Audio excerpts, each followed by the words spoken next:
Oh boy, it's a doozy. Hi, hey, hello. Welcome back to Horrible Book Club. If you're new here, I read bad books, so you don't have to. General disclaimer before the video starts.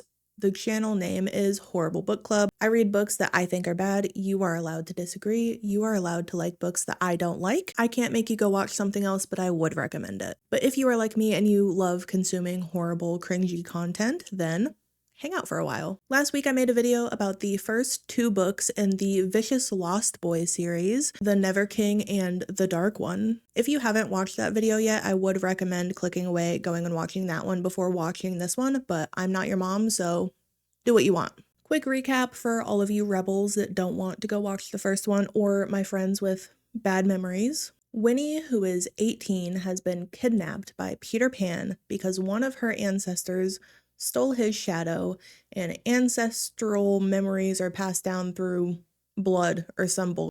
Peter Pan is the king of Neverland, and his friend group includes Vane, the Dark One, and Cass and Bash, who are Fae Prince twins, but they've been thrown out of the Fae Kingdom on Neverland because they killed their dad. Vane is just there, and he has the death shadow from another island on the Seven Isles. Our Winnie darling is just so quirky and so different because she likes having sex unlike everyone else on the entire planet. We're supposed to ignore that she actually uses being overly promiscuous to deal with her past trauma. At the end of The Dark One, where we left off, Cherry, who is Captain Hook's sister that lives with the Lost Boys, has locked Winnie in her bedroom with the death shadow of Neverland because she is jealous that Winnie has been boinking all the boys instead of her. She slowly turns to me, and when she finally faces me and lifts her chin, her eyes are darkest black. That's where The Dark One left off. So obviously, if you have a singular brain cell, you can kind of guess that the death shadow went into Winnie darling, and she now possesses it the same way that Vane possesses the death shadow of another island. The third book in this series is called Their Vicious Darling, and it picks up right where The Dark One left off. The trigger warnings for this book are the same as the first two, but I will go over them again in case anyone is sensitive to any of these topics. Please feel free to click away and watch something else. The trigger warnings include mental illness, smoking, graphic rough sex, sex in public, group sex, dubious consent, graphic violence, graphic language, captive/captivity,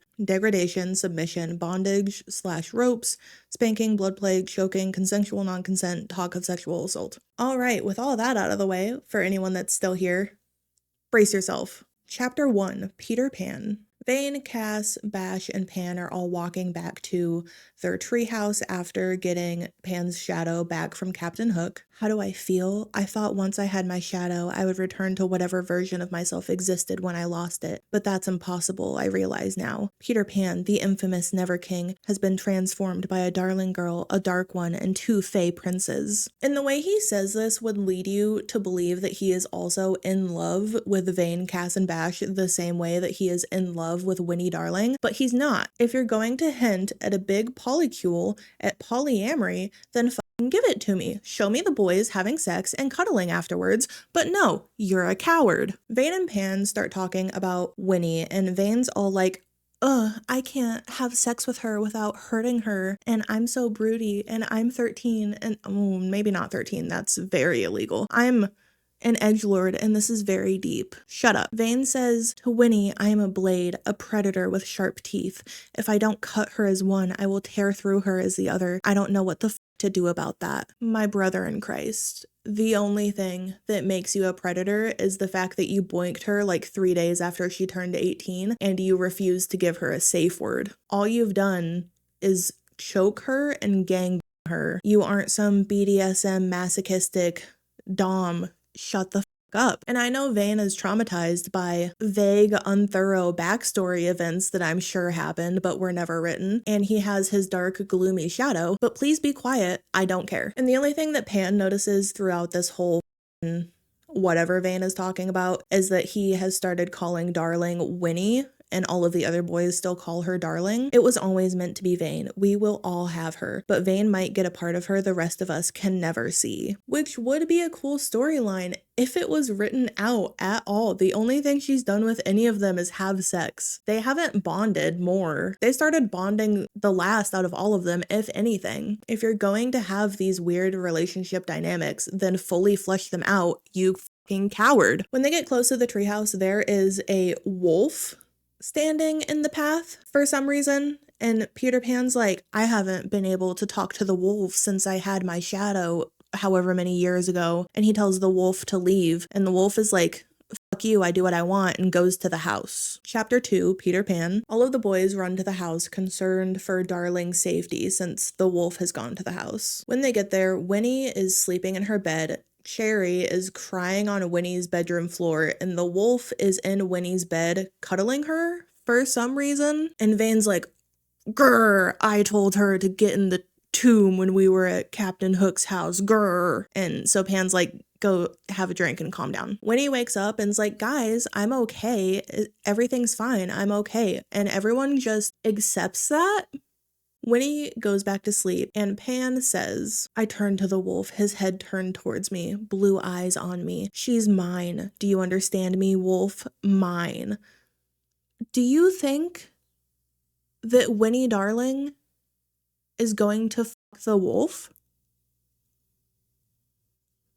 What? Chapter 3, Cass. Cass and Bash reminisce about a wolf they used to have when they were children named Balder before their mom Tinkerbell killed it and threw it in the lagoon because Tinkerbell is a piece of shit in this series. And as they're talking about Balder, they say Balder's name, and the wolf that is currently there perks up and's like, yeah, that's me. So they decide that this wolf is Balder, that the lagoon has brought back to life for some reason because the magical lagoon does what it wants. And they talk about how wolves are a symbol of protection and strength. It makes sense. Of course, Darling should be shielded from us. We treat her like our whore, and the island is telling us to stop being pricks or the wolf will bite our dicks off. What? Don't be an idiot. Darling likes being treated like a whore, and the island shouldn't shame her for it. Of course, the island should never slut shame anyone. If I hadn't read all 4 of these books with my own 2 eyeballs, I would have 100% believed that these were entirely satire. But unfortunately, Chapter 4, Winnie. Winnie is unable to remember how she got into her bed or what happened the previous day. And none of the magical men that she lives with take notice of anything wrong with her. Winnie starts talking to the wolf and understands what the wolf is saying back to her, and no one thinks that's weird. So Pan and Darling just start boinking, and then Vane shows up and he's like, why weren't you in the tomb like I commanded you to? Vane, Pan says, I'm buried inside of our darling. Must we do this now? Why did you disregard my order? Vane's shadow rumbles in the back of his throat. And then he tries to use his magical power of making people feel fear on Winnie, like a healthier relationship, but it doesn't work. And no one thinks that is weird. Okay, so I'm assuming that almost everyone watching right now has at least 3 brain cells that can shimmy together to form a thought. So what do we think is going on right now? So Cherry locked Winnie in her bedroom with the death shadow, and then when she opened the door, her eyes were black, and now she can talk to wolves. What do we think is happening? Do we think that maybe, just maybe, perhaps, Winnie has the death shadow? Okay, perfect, glad we're on the same page. What do you say, Dark One? Pan asks. Let's treat our slut the way she should be treated. And instead of doing anything productive, like putting 2 and 2 together, they just start boinking her. Chapter 5, Peter Pan. They're still boinking. Chapter 6, Winnie. They are still boinking. I'm so wet. I'm shocked I'm not drowning the Never King. Goodbye. After Vane and Pan are done frosting her strudel, Winnie passes out while hearing a dark voice in her head saying, let me in, over and over again. Chapter 7, Peter Pan. Pan tells Vane to go get Smee, Captain Hook's right-hand lady, because she supposedly knows the most about human health, which is believable. But why would Captain Hook's right-hand lady help them? So Vane goes to get Smee and tells her that they will give her and Hook Cherry back if she comes and helps, which they already told them that they would give Cherry back. Whatever. Chapter 8, Bash. For some reason, we had to go to a new chapter and switch perspectives to detail that Vane comes back with Smee. That's all that happens. Chapter 9, Winnie. Smee puts smelling salts under Winnie's nose and she wakes up. Are we sure that the characters in these books are aged up? Because they act like fucking children. What do you mean you had to go get your enemy's right-hand gal to think of using smelling salts for someone who's unconscious? All of these powerful men, she says and lowers her voice, blind to power when it looks them right in the eyes. We don't need any more clues that she has the shadow. We know. But, they still don't get it. And Pan's just like, will she be okay? Please use your fucking eyeballs. You are thousands of years old. Use a crumb of logic, a smidgen of critical thinking, please, for the love of God. Chapter 10, Rock. Rock, aka the Crocodile, aka the crocodile that took off Captain Hook's hand, aka Vane's big brother, also known as the monster that Captain Hook has a ginormous crush on, and you cannot convince me otherwise. Rock is sailing to Neverland with some irrelevant royal family that will not matter in 30 pages, and they're going to go to Tilly's palace. Tilly's the Fae Queen, also Cass and Bash's older sister. When they get to the palace, everyone bows to Tilly except for Rock, and then he does it eventually to appease her. Pride is most everyone's greatest weakness. That and fucking. I've watched grown men lose their minds over a hole. I lose my mind over just two things: blood and unshelled peanuts. What?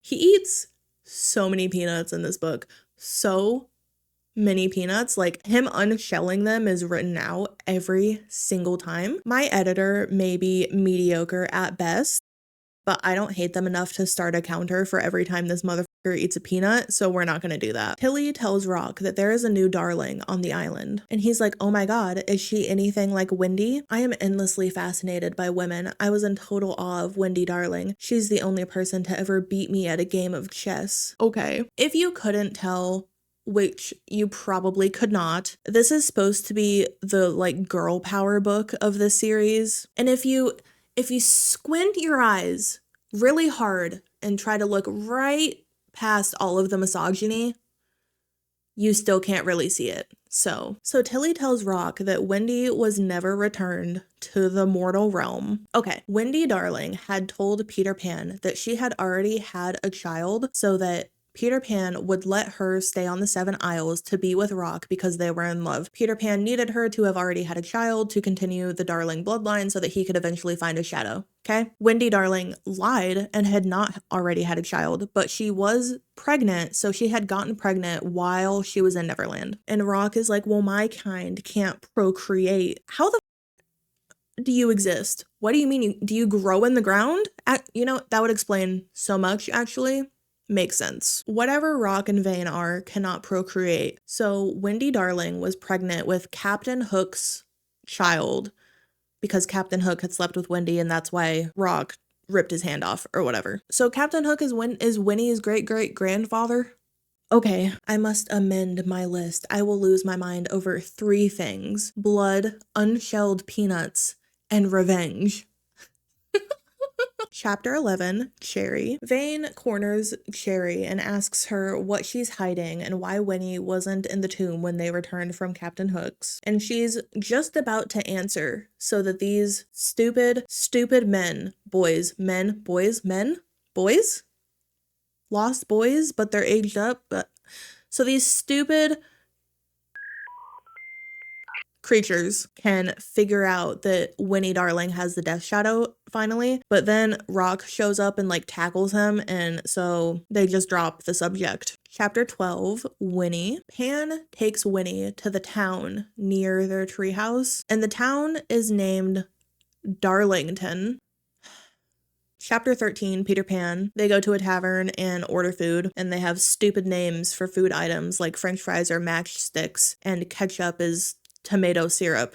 That's it. Chapter 14, Rock. Rock tells Vane to give him the death shadow of Darkland, their homeland, because the shadow belongs to the land, not a man. Then why is he on another island with the shadow? Chapter 15, Peter Pan. The royal family that came to Neverland with Rock show up at the tavern that Winnie and Pan are at. I look over at Darling as the energy in the air mounts.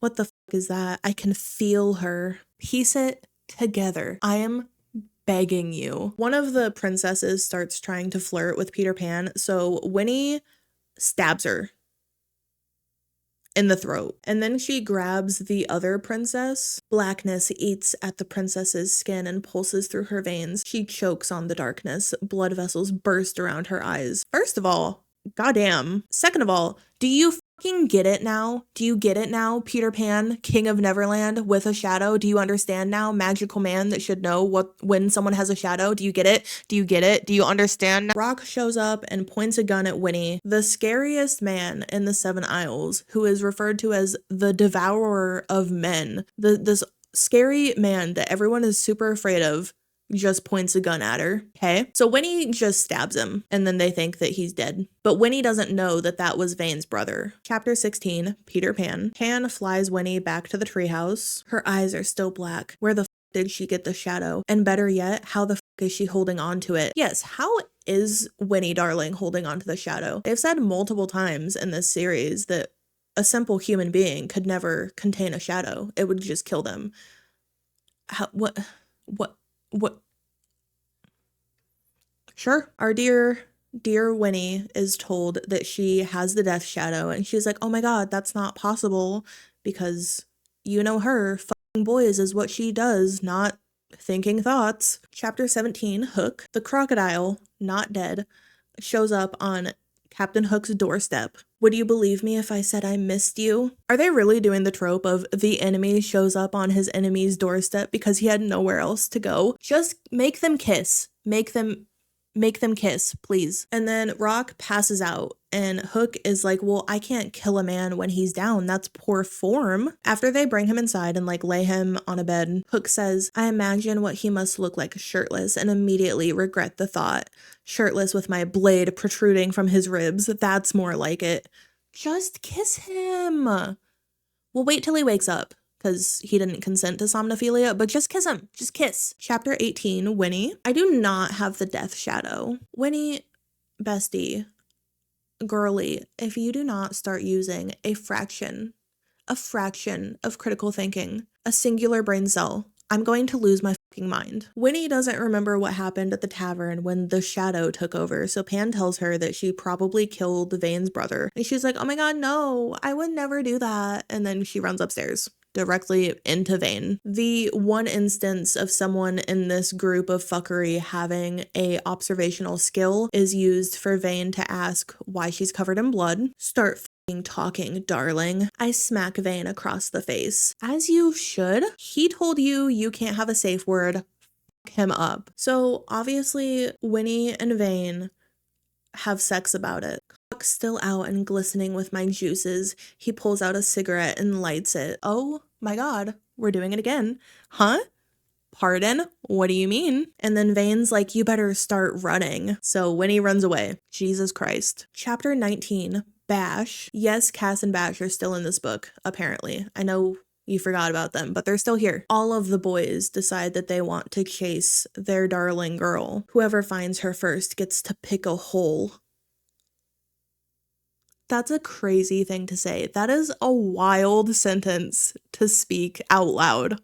What? Cass and Bash find Winnie first, and they start boinking. I'm bored. Hands hook beneath her arms and yank her into the air. The Dark One has found her. So Vane and Pan, via flying, just swoop in and yoink her right off of the twins' dicks. Chapter 20, Winnie. So Vane and Pan are just flying around with Winnie. She's holding on to Vane, and Vane says, I suppose you're making a mess on me right now, aren't you? Sticky and wet.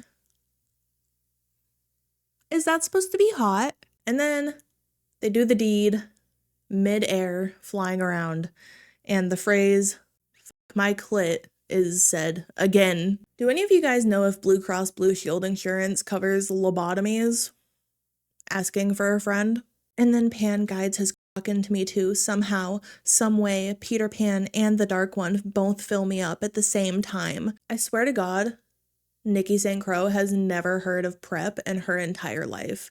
Nikki St. Crow heard PrEP one time, and it was regarding, like, meal planning. Chapter 21, Winnie. Winnie is being skewered, and she hears the dark voice in her head saying, "Let me in. Let me in," it says again in the far dark corners of my mind. Let's revel in it as one. Okay, I say, and the darkness rides in. And so finally, Vane is like, "Oh my god, you have a shadow." "Don't stop," Pan orders. "It'll be better for the shadow if we let her take what she needs." What? After they all arrive to their destination, they go back home and all of the boys give Winnie a smidgen of aftercare for the first time ever as a treat. And Winnie suddenly remembers that Cherry locked her in a room with the death shadow and that's how she got it. Chapter 22, Captain Hook. I can't seem to take my eyes off of him. The fucking crocodile in my own damn house. And then his mouth. It is a mouth that knows how to bend things to its will. Why is the enemies to lovers slow burn subplot the most interesting part of this book? Please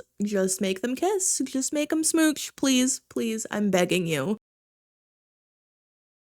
Rock wakes up and he tells Captain Hook that he needs to drink blood. So Hook tries to shoot him. I pull the trigger. The pistol lets out a loud kapow. Kapow. I think she discovered onomatopoeia. Good for her. Hook missed, so Rock presses him into a wall, and then Hook knees him in the nuts. Christ, Captain, if you wanted me on my knees, all you had to do was ask. Kiss! Just kiss, please. They call in some random pirate and let Rock drink blood from him, because when time runs out, if I have yet to have my meal, then I will turn into a beast and devour everything in my path. And then he sinks his sharp incisors into Daniel's wrist and drinks his fill. I can't watch. There's a building in my chest and a heat sinking to my groin that I cannot shake. Captain Hook is a monster fucker and a slow burn, enemies to lovers crack fic. What? Chapter 23, Cherry. Cherry is just now, for the first time, contemplating running away and going to Hook's, even though she knows that once the boys find out she tried to kill Winnie, they're going to kill her. But before she can manage to even take a step in the right direction, Vane comes in and drags Cherry through the house by her hair, and everyone just lets him. Stupid Winnie. Why did she have to be so damn likable? You tried to kill her. Start running, Cherry, because I'm going to fucking kill you. Then just do it, please. It'd be so much more entertaining if you just did it. Chapter 24, Cherry. Cherry starts running. She makes it into the woods. Vane almost catches her, but Smee shows up and stabs Vane with a magical sword. What the fuck? Chapter 25, Cass. The Never Gang finds Vane in the woods, and he's not healing because of the magic sword. So they decide to take him to the Lagoon. Chapter 26, Rock. Rock tells Captain Hook that they both want Peter Pan dead, so they need to team up. Rock wants him dead because he abandoned Wendy on Neverland instead of getting her back to the mortal realm. And Hook wants Peter Pan dead because they're enemies. That's all we get. They're like, it said in the first two books that they don't remember why they hate each other. They just do. So, cool. Hook goes off to do something important, I'm sure. Smee tells Rock that Captain Hook does not know that Wendy Darling was not brought back to the mortal realm, and he also doesn't know that she was pregnant with Captain Hook's child. So Rock asks her how the Darling line continued if Wendy was never returned and she never had a child. Smee tells him that she rescued the baby from Neverland and returned her to the mortal realm. How? How did you do that? The Never Gang had to jump off of a cliff on Pan's territory to get to the mortal realm when they couldn't fly. Did you jump off a cliff with a baby? What? Chapter 27, Captain Hook. Captain Hook talks to Cherry about their past. It doesn't matter. Chapter 28, Rock. Holt, one of the guys that showed up on Neverland with Rock and the royal family, who's like the general or something, shows up at Hook's house and tells Rock that Vane has been injured and now is the time to take the shadow. Tilly also shows up and they all plan to go get the death shadow from Vane and to kill Peter Pan, but Tilly's like, I don't want my brothers to be hurt, and Rock is like, I don't want my brother to be hurt. So how the f do you guys plan to do all this without hurting them? What? Hello? Chapter 29, Winnie. Winnie is floating around in the lagoon with Vane, waiting for it to heal him. Somehow, Fey warriors and pirates show up. So Vane grabs Winnie and they fly off, but he's still super injured, so they crash into some rocks. Holt finds them and grabs Winnie. On my island, a girl such as yourself who committed a crime against a royal family would spend over a year in the bowels of Pike Prison, and then when you could barely remember what it felt like to have sunlight on your skin, you'd be dragged into City Square, stripped naked, and your body used for all to see. Pardon? Afterward, when you could take no more, your guts would be cut from your stomach and wrapped around your throat like a noose. Pardon? Holt has a rock that is a tether for the death shadow that Vane has. I don't know. And he jams it into Vane's chest, and then the shadow goes into the rock. Chapter 30, Hook. Back at the lagoon, Rock has been without blood for too long and turns into a monster that is vaguely described and doesn't make sense. His eyes are glowing yellow, his incisors elongated to sharp points, the sharp slant of his nose, the rise of his cheekbones. His entire face blurs along the edges like he's a man with no features. You just described all of his features. What do you mean he's a man with no features? What? Chapter 31, Cass. Rock eats like all of the pirates and a bunch of the Fey warriors, and then he knocks Pan into the lagoon. And up until this point, Pan has been afraid to go into the lagoon because he thinks that the lagoon like has it out for him or whatever, I don't know. And the lagoon will not let Pan back up. And it says, yes, the magical lagoon says, never king, given light, trapped in dark, never king. You cannot have light without darkness. You cannot have darkness. And Pan just interrupts it and its infinite wisdom and starts yelling at it. And then he swims to the surface. I'm sure it wasn't saying anything important. Chapter 33, Winnie. Winnie tells her shadow that she lets it in and accepts it as part of herself, so she gets all of the super cool magic dark powers and kills a couple dudes, and then she turns around and Holt pushes Vane off the cliff. Chapter 34, Winnie. New chapter for some reason. Winnie dives off the cliff after Vane. Is he worth it? The shadow asks. Worth it and more. Darkness envelops us. I can no longer see the ocean or feel the cool spray of the waves. So they were on course to fall into the rocks at the bottom of the cliff, but the shadow somehow like moves them mid-air so they fall into the ocean instead. They're fine. Vane is healed somehow. I don't feel different. I can still feel something that resembles a shadow. My smart friends, what do we think that means? Do we need it explained anymore? I think the not. There will be plenty of time to figure it out later. Are you fucking kidding me? And then like 2 seconds later, his eyes turn black. I know he can feel it. We are sharing the Neverland death shadow. Then what was the point of saying we have time to figure it out later? If it was going to be revealed in 2 goddamn seconds, what was the point? Oh my god. Please. Just a crumb of logic. That's all I'm asking for. Chapter 35, Peter Pan. Pan finally makes it to the cliff, and Vane and Winnie are back up top with Holt. Holt is trying to get the shadow out of the rock, but he can't figure out how. Winnie repeats what Holt had threatened to do to her, and then makes him take off his clothes. Hell yeah. Darling jams the blade forward, then drags it across his stomach. His guts spill out. He coughs up blood and sinks to his knees. Hell yeah. And then Vane pushes Holt off a cliff. The Neverland shadow is pulsing in their eyes. Winnie and Vane both have half of the shadow, and you can see it immediately. But when Winnie, the human girl, had the full shadow, you didn't know for like 7 fucking chapters? What do you mean? I'm glad you're okay, I tell her, our vicious darling girl. They said it. Can I stop now? They said it. They said the thing. Please. They said it. Can I stop? They said it. Please. Chapter 36. Hook. Fuck, there's more. When the crocodile has devoured every last one of my men, he turns to me last. Rock turns back into a human, or whatever creature he's classified as, and collapses into Hook's arms. The Never gang comes back up, and Vane tells Hook that he'll be knocked out for a few days. Pan tells him, "You'll leave my island. You have 2 days. You'll take Cherry with you. If either of you sets foot on my island again, I will string you both up from my tower and watch you hang." Hook carries Rock all the way back to his house. And when he gets there, Smee just tells him everything about Wendy, despite not wanting to tell him like 20 pages ago, for no decipherable reason. So Hook decides to leave Rock there while he recovers from his Thanksgiving meal of human corpses and get a head start in looking for Wendy on Neverland. When I look at him, when I follow the curve of his lips and the cut of his jaw and the complex lines of all of his tattoos, I am rendered shapeless, a puzzle with no solution. 1, what the fuck does that mean? 2, why is this author allergic to commas? Chapter 37.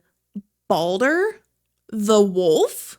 The wolf knows what's coming, and though he knows it, he cannot stop it. The island will not settle until Peter Pan knows his place. We know. We got that from the scene in the Lagoon. Why did we need a chapter from the wolf's perspective to tell us this information? Unlike the author, it would appear, we do have some reading comprehension. Then the wolf watches Tilly fly over the lagoon and drop the throne of the Fae Kingdom into it as an offering. Epilogue, Peter Pan. Pan wakes up in his bed with Winnie, Vane, Cass, and Bash all sleeping together with him, and he slips out to the balcony to go smoke. And when she turns around, she fills the balcony with light. From her bright shining face to her bright golden wings, pixie dust glitters in the air around us. "Hello, Peter Pan," Tinkerbell says. And that, my friends, is the last sentence in Their Vicious Darling. In case you don't remember, luckily I do. Unfortunately, these books have been burned into my brain forever. Tinkerbell had convinced the original Wendy Darling to steal Pan's shadow and hide it from him, and then killed her because Tinkerbell was in love with Peter Pan, and Peter Pan was in love with the original Wendy Darling. And then, afterwards, Pan found out, and he went up to Tinkerbell and said, "I don't believe in fairies because that kills a fairy," and then she died. So Tilly, dropping her throne into the lagoon, has assumedly brought Tinkerbell back to life. And that's where we're ending. The story could have ended before that, when they were all cuddling in bed, all happy together. It could have ended. My suffering could have ended. I mean, sure, we might not know how Winnie is still holding on to part of the death shadow, even though she's a human being. And we might not have seen Hook and Rock kiss, and I'm not upset about it at all. And I mean, we might not know why Cass and Bash's wolf Balder came back to life, but that is not a reason to write another book. I'm from the future and I've already read it, and none of those get answered anyway. Why did you write another book? That is where I'm going to leave this video. Thank you so much for watching. I appreciate you. If you've read these books, let me know in the comments what you think. I personally am scarred forever. If you have a book you want me to read, there will be a link in the description with a Google form you can fill out if you want me to thank you in the video. If I make one, you can put your username in one of the questions. If you want to stay updated with when I upload, there will be a link down in the description to my Facebook page that I made. But as always, thank you, I appreciate you, and I'll see you next week.